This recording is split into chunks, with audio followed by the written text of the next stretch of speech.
2024 లేదా 25లో డిగ్రీ లేదా బీటెక్ చదివారా? సాఫ్ట్‌వేర్ జాబ్ కోసం ఎదురు చూస్తున్నారా? అయితే కోడ్‌జ్ఞాన్ 100 డేస్ కోర్సులో చేరండి. జాబ్ సాధించండి.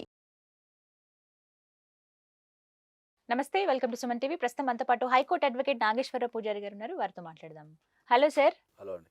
కామెంట్ రూపంలో వచ్చిన క్వెషన్ ఏంటంటే, ఒక భర్త తను ఫ్యామిలీ పరంగా డిస్టర్బెన్సెస్ ఉన్నాయి. డివోర్స్ తీసుకుందాం అనుకుంటున్నాం.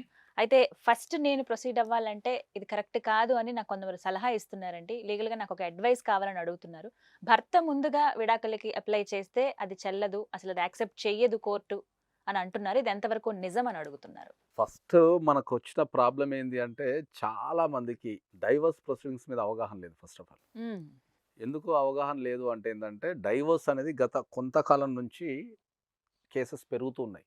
హ్మ్. ఇంతకుముందు అంత పెద్దగా లేవు. ఒక 10 ఇయర్స్ క్రితం గనుక మనం చూసుకుంటే అంత పెద్ద కేసెస్ ఏం లేవు. గత 10 ఓకే. ఇయర్స్ నుంచే డ్రాస్టిక్ చేంజెస్ వచ్చేసినాయి.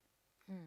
ఈ మ్యాట్రిమోనల్ ఇష్యూస్‌లో డ్రాస్టిక్ చేంజెస్ వచ్చేసినాయి కాబట్టి, డైవర్స్ అనేది మనకు దీని మీద చాలా అపోహలన్నట్టు అసలు. హ్మ్. కొన్ని వందల అపోహలేందంటే, ఫస్ట్ డైవర్స్ అప్లై చేస్తే పెళ్ళాం ఒప్పుకుంటేనే డైవర్స్ ఇస్తంట కదా అని ఒక అపోహ. హా! పెళ్ళాం ఒప్పుకోకపోతే డైవర్స్ రాదంట కదా అని ఒక అపోహ. అవతల నుంచి పెళ్ళాం నువ్వు డైవర్స్ చేసుకుంటే ఎవడిస్తాడు బే నీకు? నేను నేను సంతకం నేను సంతకం పెట్టనన్నారు పెట్టకపోని కాదు. ఈమె తిరుగుతుంటది. కరెక్టే సార్. ఇలాంటి లేకపోతే ఇష్యూస్ కూడా డైవర్స్ ఉన్నాయి. అప్లై చేసుకుంటే నాకు అలిమనీ ఇస్తారంట కదా సార్ అని ఒకళ్ళు. ఇదొకటి. డైవర్స్ అప్లై చేసుకుంటే నా మీద 5, 6 కేసులు ఇస్తారంట కదా సార్. ఇట్లా రకరకాల రూమర్స్. హ్మ్. డైవర్స్ అప్లై చేసుకుంటే 5 సంవత్సరాలు పడతదంట కదా సార్ అని ఒకళ్ళు. ఇట్లా కొన్ని వందల రూమర్స్. హ్మ్. అసలు సార్ మనం భర్తలో డైవర్స్ రైటే అప్లై లేదు. చేసుకోకుండా ఫస్ట్ మనం పెళ్ళాన్ని కాపురానికి రమ్మనేద్దాం సార్. అట్లేస్తే మనకు అందరి ముంగట మంచిగుంటది గానీ, ఇట్లా అని ఎన్నో మిమ్మల్ని అడుగుతారా? చాలా ఓకే. ఇయన్నీ క్వెషన్స్ ఉన్నాయి జనరల్‌గా. ఓకే. సో, ఇక్కడ నేను అందరికి చెప్పేది ఏంది అంటే, డైవర్స్ అనేది ఒక సెపరేట్ ప్రొసీడింగ్స్ అవి. హ్మ్. ఫ్యామిలీ కోర్ట్ అనేది ఒకటుంటది. దానికొక సెపరేట్ ప్రొసీడింగ్స్ ఉంటాయి. దాంట్లో ఉన్న ఎక్స్‌పర్ట్స్ గాని, లేకపోతే ప్రొసీడింగ్స్‌లో ఎక్స్‌పర్ట్స్ గాని కరెక్ట్‌గా చెప్పగలుగుతారు. హ్మ్. సో, మనం క్లారిటీగా చెప్పేది ఏంది అంటే ఏందంటే, ఏదన్నా అడ్వకేట్‌ని నువ్వు సంప్రదించినప్పుడు వాళ్ళు ఏ రకమైన కేసులు చేస్తారు అనే దాని మీద మీరు ఒక అవగాహన తీసుకోండి ఫస్ట్. ఓకే.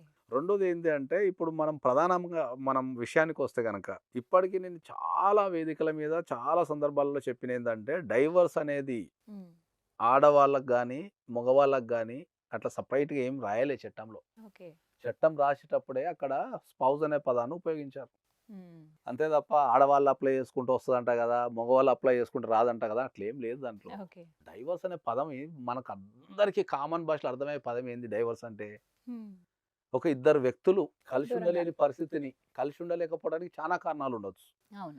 అది ఏ కారణం చేతనైనా సరే కలిసి ఉండలేని పరిస్థితి ఉన్నప్పుడు, ఆ ఎదుటి వ్యక్తి ఎవరైతే అన్యాయమైంది, లేకపోతే ఈ వ్యక్తితో నేను కలిసి జీవించలేనని ఎవరైతే ఫీల్ అయితారో, ఫీలవుతారు. అది భార్య గావచ్చు, భర్త గావచ్చు. ఫీల్ అయినప్పుడు హ్మ్.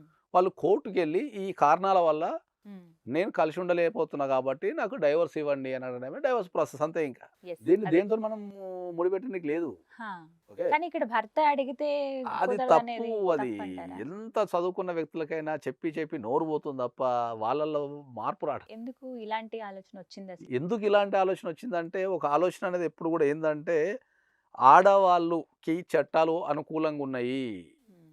ఆడవాళ్ళు తలుచుకుంటే కోర్ట్‌లో ఏమైనా చేయగలుగుతారు. చట్టాలు వాళ్ళకి అనుకూలంగా ఉన్నాయి. హ్మ్. వాళ్ళు ఆస్తులు తీసుకొని ఎళ్ళిపోతారు. లేకపోతే వాళ్ళు తలుచుకుంటే ఇంటిల్లిపాదిని అరెస్ట్ చేయగలుగుతారు. వాళ్ళు కోర్టుకు తిప్పగలుగుతారు. ఇట్లాంటి రకరకాల అభిప్రాయాలతోని అది పేరుకుపోయి ఉన్నది. ఓకే. ఇక్కడ చేంజెస్ అనేటియి ఇప్పుడు ఒక చట్టపరంగా చేంజెస్ ఏం జరుగుతున్నాయి? లేకపోతే ఏం జరుగుతుందనేది ఆ కామన్ వ్యక్తులకు అవగాహన ఉండదు.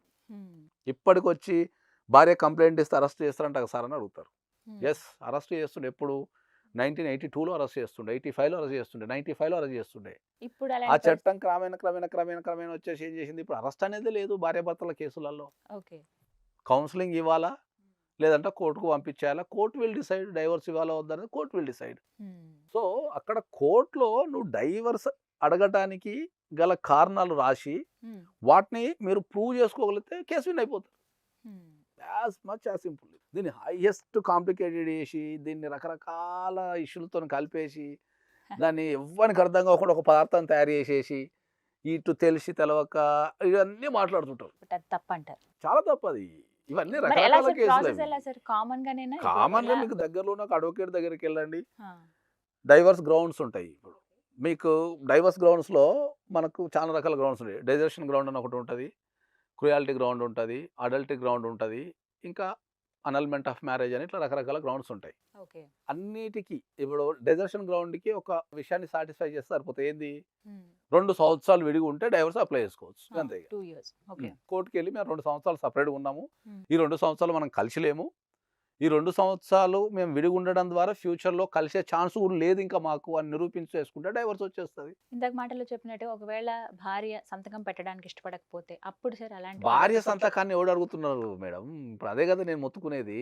అవసరం లేదని నీకు నువ్వు ఏ గ్రౌండ్ మీద కోర్టుకెళ్తావో దాన్ని మీరు నిరూపించుకుంటే అయిపోతది అంతే. ఓకే. ఇక భార్య తోని పనే ఉంది. ఏ భార్య అయినా ఎవరైనా సరే ఎవరన్నా డైవర్స్ చేసుకున్నప్పుడు ఆపోజిట్ పార్టీ ఎప్పుడైనా కూడా వద్దని అంటారు. ఓకే. వాళ్ళు ఓకే అంటే కోర్టు దాకా ఎందుకు, ఇంకా మ్యూచువల్ డైవర్స్ ఫైల్ చేసుకుంటే మీకు 15 డేస్‌లో వచ్చేస్తాయి. 15 రోజులు. 15 రోజుల్లో వచ్చేస్తాయి. సో మనం ఏం చెప్తున్నాము, డైవర్స్‌కి ఉండాల్సిన గ్రౌండ్స్ ఏమున్నాయో చూసుకోండి. హ్మ్. ఇంతకుముందు చెప్పిన డిజర్షన్ గ్రౌండ్ 2 ఇయర్స్ విడిగుంటే వచ్చేస్తది. అడల్ట్ గ్రౌండ్ అంటే పెళ్లి చేసుకున్న తర్వాత వేరే వ్యక్తితో అక్రమ సంబంధం పెట్టుకుంటే దాని మీద అంటే ఇవన్నీ క్లియర్ గ్రౌండ్స్ ఉంటాయి. ఓకే.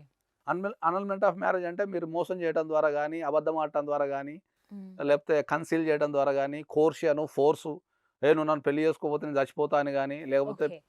నిన్ను చంపేస్తాను గానీ, లేకపోతే నాకు 100 కోట్లు ఆస్తుందని గానీ, లేకపోతే నేను గవర్నమెంట్ జాబ్ చేస్తున్నాను, ఇట్లా అబద్ధాలు ఆడి, మోసాలు చేసి పెళ్లి చేసుకుంటే ఇవన్నీ చాలా క్లియర్ గ్రౌండ్స్ ఉంటాయి. క్లారిటీ లేని గ్రౌండ్ ఒకటి ఉంటది. క్రుయాలిటీ. ఓకే.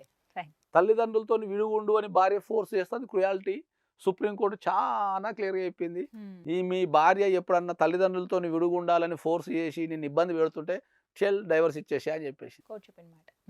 నిన్న చెన్నై కోర్టు చెప్పలేము. ఒక జడ్జిమెంట్ ఇచ్చింది. బ్యూటిఫుల్ జడ్జిమెంట్ ఇచ్చింది. భార్య తాళి మట్టలేసుకోకపోతే కూడా డైవర్స్ ఇచ్చని చెప్పేసి. Oh my god. మరి కొన్ని పరిస్థితుల్లో కుదరదు కదా సార్ అందరికి. అంటే కొన్ని పరిస్థితులు వేరు, రెగ్యులర్ వేరు. ఓకే. అంటే అవమానించినట్టు. రెగ్యులర్‌గా నువ్వు తాళి ఏసుకోకుండా ఇప్పుడు ఫ్యాషన్ అయిపోయింది కదా! అవును. డ్యూ టు రకరకాల ఇష్యూస్, అది వాళ్ళ ఇష్టం. అవునవును. వాళ్ళ పర్సనల్ లైఫ్ కాబట్టి. కానీ వాళ్ళు ఏం చేస్తారంటే తాళి కట్టుకోకుండా, తాళి ఏసుకోకుండా, మట్టలు పెట్టుకోకుండా తిరుగుతున్నారు. వాడేమో ట్రెడిషనల్ అబ్బాయి. వాడికి మొత్తం తాళి ఏసుకొని, మట్టలు పెట్టుకొని తిరగాల. అమ్మాయేమో నాకు అవసరం లేదు తిరుగుతున్నది. దాని మీద కూడా హైకోర్టు, మద్రాస్ హైకోర్టు చాలా స్పష్టంగా చెప్పింది. యెస్, అది కూడా క్రుయాలిటీ కిందకే వస్తదని. సో ఇన్ని ఉన్నాయి. క్రుయాలిటీకి అసలు రూపం లేదు. కొన్ని సందర్భాలలో వండి పెట్టడం కూడా వండి పెడతాం లేదని కూడా క్రుయాలిటీ కిందకి వచ్చిన సందర్భాలున్నాయి. ఓకే. భర్తకు వండి పెట్టడం లేదనే సందర్భాలు కూడా క్రుయాలిటీ కిందకి వచ్చినాయి.